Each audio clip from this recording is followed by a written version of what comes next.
हम ये बात बहुत सच्चे हृदय से कह रहे हैं। साक्षात भगवान ही अपनी प्राप्ति कराने के लिए सद्गुरु का स्वरूप लेकर के धरती पर आते हैं। स्वयं भक्त बनकर, स्वयं उपासक बनकर उपासना की पद्धति सिखाते हैं, हाथ पकड़कर ले चलते हैं। पर जब शिष्य को नित्य धाम में भगवत साक्षात्कार होता है, तब उसे पता चलता है कि जीवन में पहली बार जो साक्षात्कार हुआ था गुरु रूप में, वो भी भगवत साक्षात्कार ही था। उस समय भी भगवत साक्षात्कार था और अब वहां पहुंचने के बाद भी भगवत साक्षात्कार है। भेद समाप्त हो जाता है। कहना नहीं चाहिए, पर किसी अधिकारी जीव को लाभ मिल जाए, इस दृष्टि से मैं बोल रहा हूं। आज पूज्य सद्गुरुदेव भगवान श्री भक्तमाली जी महाराज की तिरोभाव तिथि है। हमको पूज्य गुरुदेव का दर्शन तो बहुत पहले से ही हो गया। ऐसा समझो कि उन्होंने गर्भ में ही हमको अपना लिया। हम अपनी मां के गर्भ में थे, उस समय मेरी मां की दीक्षा हुई और दीक्षा के 20-25 दिन या 1 महीना भी नहीं हुआ, हमारा जन्म हो गया। तो हम तो सोचते हमको तो पेट में ही दीक्षा मिल गई। इसके बाद गुरुदेव पधारते थे तो उनकी गोद में खेलने का अवसर मिला। किंतु जो वृंदावन में गुरुदेव हमको लेके गए, उस प्राप्ति की एक विलक्षण घटना है। आज गुरुदेव की तिथि है, इसलिए मैं उस घटना को प्रकाश के योग्य न होने पर भी मैं प्रकाशित करने जा रहा हूं। हमारे गांव के स्कूल में हम पढ़ते थे। पूज्य स्वामी श्री शरणानंद सरस्वती जी बरुआ सागर वाले स्वामी जी, उनकी चरण सिंधि मिल चुकी थी, इसलिए वो अमिट संस्कार पड़ गए थे। इसलिए हम त्रिपुंड धारण करते थे, धोती पहनते थे, अपनी आसन लेकर स्कूल पढ़ने जाते थे। क्लास से अलग अपनी आसन पर बैठते थे, पढ़ते थे। दोनों समय स्नान, दोनों समय संध्योपासन। स्कूल का पानी नहीं पीते थे क्योंकि वहां सब लोग पीते थे। टिफिन भी नहीं ले जाते थे क्योंकि टिफिन जनेऊ हो चुका है, रास्ता चली रोटी कैसे खाएंगे। तो इंटरवल में दौड़ करके जाते थे घर और भोजन करके फिर दौड़ के आते थे। लगभग 1-1.25 किलोमीटर दौड़ लगाते थे।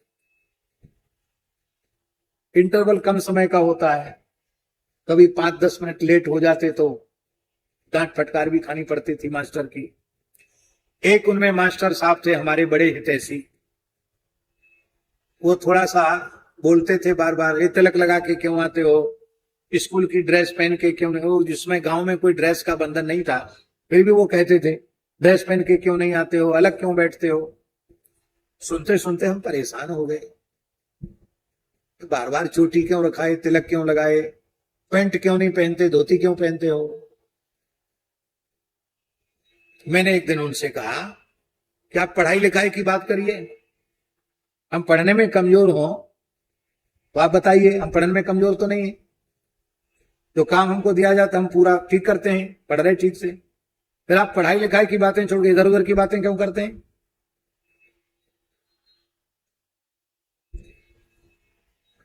बात ही बात का रस बढ़ आई।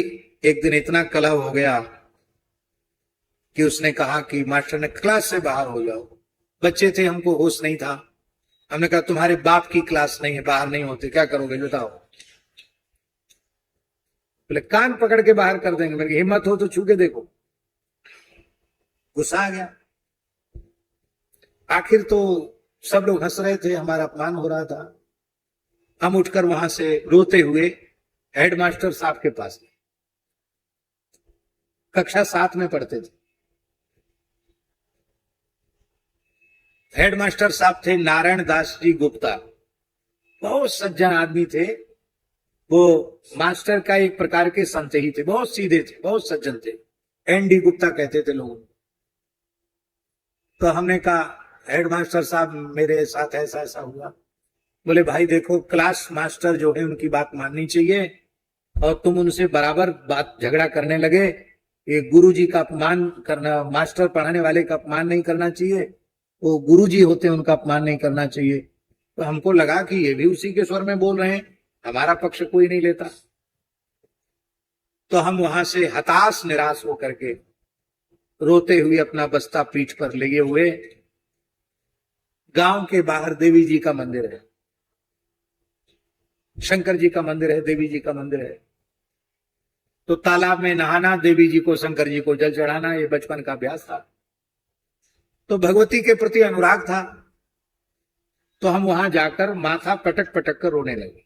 दोपहर का समय तक कोई था नहीं, इतनी जोर से सिर पटका कि सिर फूट गया, सिर में गुम आ गई।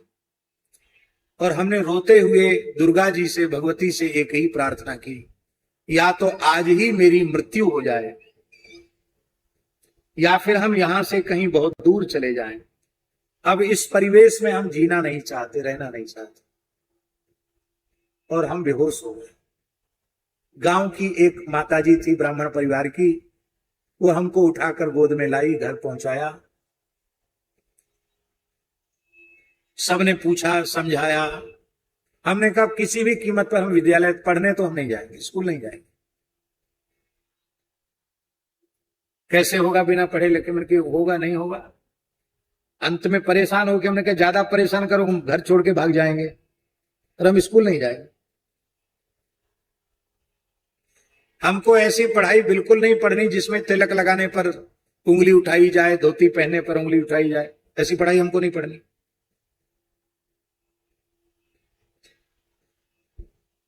कुछ भोजन भी नहीं किया, बहुत हट करने पर भी मैंने कुछ नहीं खाया, रोता रहा। बुखार भी हो गया, दुख से बुखार हो जाता है। रात्रि को स्वप्न में एक विचित्र घटना घटी। स्वप्न में हमने देखा कि हमने सरोवर में स्नान किया और वहां से कुछ कमल पुष्पों का संग्रह किया भगवती को अर्पित करने के लिए। और जैसे तालाब से बाहर निकले तो एक इमली के वृक्ष के नीचे एक पत्थर पर भगवती महालक्ष्मी विराजी थी। गुलाबी रंग की साड़ी थी, बड़े विशाल नेत्र, बड़ा दिव्य प्रकाश और 4 भुजाएं। कमल के आसन पर ही वो बैठी थी, हाथ में भी कमल था। तो मेरे मन में आया कि ये लक्ष्मी जी हैं, इन्हीं को ये कमल पुष्प अर्पित कर देते। तो मैंने वो कमल जो पुष्प लाए थे उनके चरणों में रख दिए। तो उन्होंने उठाकर मुझे अपनी गोद में ले लिया और जैसे कोई मां अपने बच्चे को प्यार दुलार करे, ऐसी उन्होंने मेरा मस्तक सूंघा, यहां चुंबन किया और कहा, बेटा मरने का संकल्प त्याग दो, अब तुम्हारे समस्त दुखों का अंत हो गया समझो। आज के तीसरे दिन तुम्हें भगवत प्राप्ति हो जाएगी।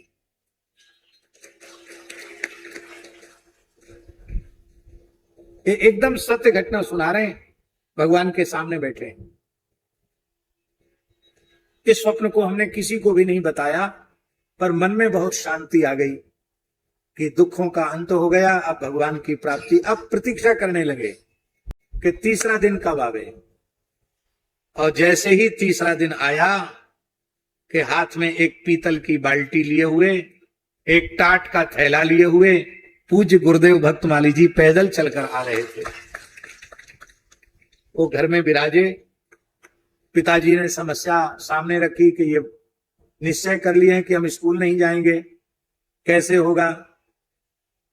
ब्राह्मण कुल में जन्म है तो पढ़ना लिखना तो चाहिए कम से कम। महाराज जी ने भी समझाया। हमने कहा महाराज जी हम अब अपने निश्चय को नहीं त्याग सकते। फिर क्या पढ़ोगे? मैंने कहा पढ़ने के लिए मना नहीं है, ये पढ़ाई नहीं पढ़नी, संस्कृत पढ़ सकते हैं हम। तो मेरे साथ वृंदावन चलोगे? मैंने कहा चलेंगे। तो बोले तुम अपनी माँ के लिए फिर वहां रोगे तो नहीं? मैंने बिल्कुल नहीं रोएंगे। बोले यहाँ चिपड़ी रोटी खाने को मिलती है, वहां सूखी रोटी मिलेगी। फिर हमने कहा जो मिलेगा वो खा लेंगे, हम कभी लौट के नहीं आएंगे, आप हमको अपने साथ ले चलिए। वो हमको लेकर के आए वृंदावन। और जब वृंदावन में दीक्षा हुई, उसके बहुत समय बाद उस स्वप्न का अर्थ हमारी समझ में आया कि जो भगवती ने कहा था कि आज के तीसरे दिन भगवान की प्राप्ति हो जाएगी, तो भैया मेरे लिए तो भगवान की प्राप्ति सदगुरु के रूप में ही हुई। हम तो अपने इस स्वप्न पर दृढ़ हैं। और नहीं तो देवता झूठ बोलते हैं क्या? तो तीसरे दिन गुरु जी आए, इसका मतलब भगवान आए। ऐसे गुरुदेव भगवान के चरणों का दास हम सदा सर्वदा बने रहें, यही राम राजा सरकार से हमारी प्रार्थना है।